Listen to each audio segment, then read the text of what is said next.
Hello, all Screaming Howard's members. I'm here to wrap up week 7, as is my custom. And as I'm sure you all are more than aware, it was a very, very bizarre week this past weekend. So I believe that it's worth my time to go a little more in depth into what happened, more so than I would normally. So if this ends up being a long message, I apologize. But let me get to it. Um, I'm looking at the scores, as I always do. Um, we had a lot of teams score pretty low this week. Um, as you guys have noticed, I'm sure it's been kind of a low-scoring season overall, and was in particular one of the most low-scoring weeks. We had two teams in the 50s, two teams in the 70s, two teams in the 80s, and then we only had three teams break 100. Pretty much Jeremy with his 138 kind of saved the whole league scoring average this week, but looking at the distribution, it was much lower than usual. I don't know if that has to do with people starting the wrong players. I know that certainly happened in me and Wayne's matchup. I ended up beating him by 86 to 52, but things could have definitely been very different if he had started Darren McFadden, who went for 43, and I could have gotten a much better score if I had started Kenny Britt, who went for 40. So a lot of bench points in that one. I believe both our benches outscored our starters. That win puts me at 5-2 and at the top of David, so I'm pretty excited about that. On the whole, though, not a great performance. Uh, Brad beat Walter by a similar score, 84-54. Walter is at, I believe that's 5 losses in a row now. Yeah, that's his team's definitely on a big slide right now. You wouldn't necessarily expect that with the talent that he's got on this roster, but as his fantasy's custom, you never really know what's going to happen. So maybe he can get that turned around in the next couple weeks, get himself a good receiver or two. Let's see. Al drops to 5-2 now. He had previously had the best record in the league. Mason beat him rather convincingly. Mason, that's 4 wins in a row now. He went from 0-3 to 4-3. That's a big resurgence. That was our matchup of the week, so good job there, Mace. And then we have, Jeremy finally got his first win of the season. I mentioned that earlier with his 138 points. That set the league scoring record so far this season. And for that performance, he was awarded a Crucial Beast. That's on the league page. I just thought that, starting out 0-6, a lot of adversity, and he really made a statement this week. Beat a good team in Cody's Nash Clash. Cody put up 112, but it just didn't hold a candle to Jeremy's 138. Roddy White has been a beast for Jeremy lately, so hopefully he can keep that going. And then finally, we come to the most notorious matchup of the week, which I'm sure you guys are all aware of what happened here. Chad only beats David by 2 points this week, 78-76. But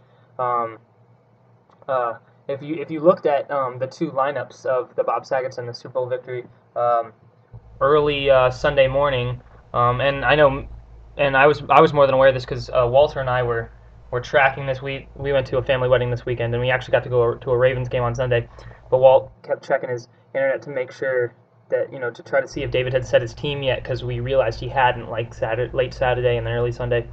And sure enough, David enters the matchup on Sunday without his lineup set. I believe he had Sean Green and the Jets D in there, and the Jets were on a bye this week. And then I think he had Kevin Walter in there at first, and Kevin Walter was on a bye.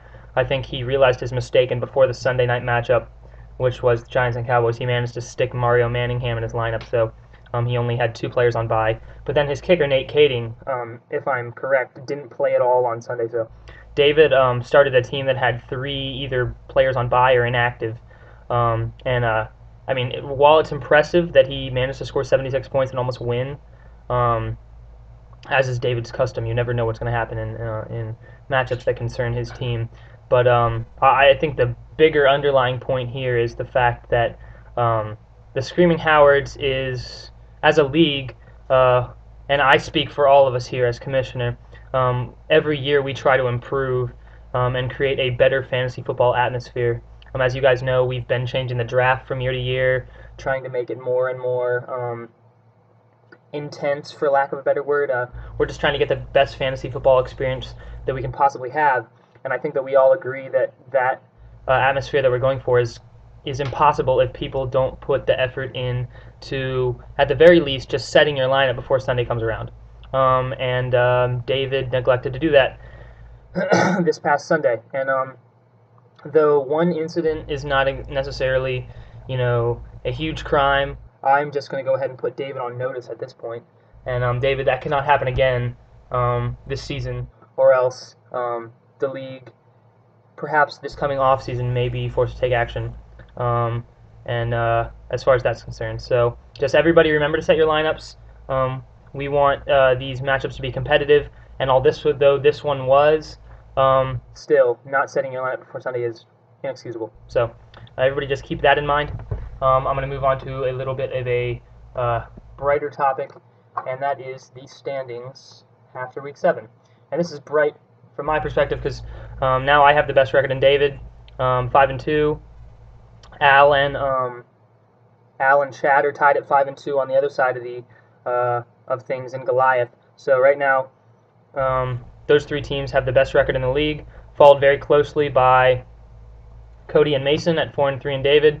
After the two 5-2 teams in Goliath, it kind of drops off. Wayne's at 3-4, Brad's at 3-4, and then Jeremy, who just got his first win, is at 1-6 now, and Walter is now at the bottom of David with 2-5. So this past week, I feel like the records of the two divisions kind of evened out, and now I feel like it's a pretty even distribution on each side. So there's really, as usual, there's not one team that has stepped out and proclaimed themselves as the best team in the league, even though Jeremy in his league message is promising to beat David about 7 weeks down the line. So that's pretty bold. Maybe that's the kind of confidence that can get him rolling, and who knows, at 1-6 he's not out of it. Maybe he will end up being the best team in the league. So that is basically how we're looking after Week 7.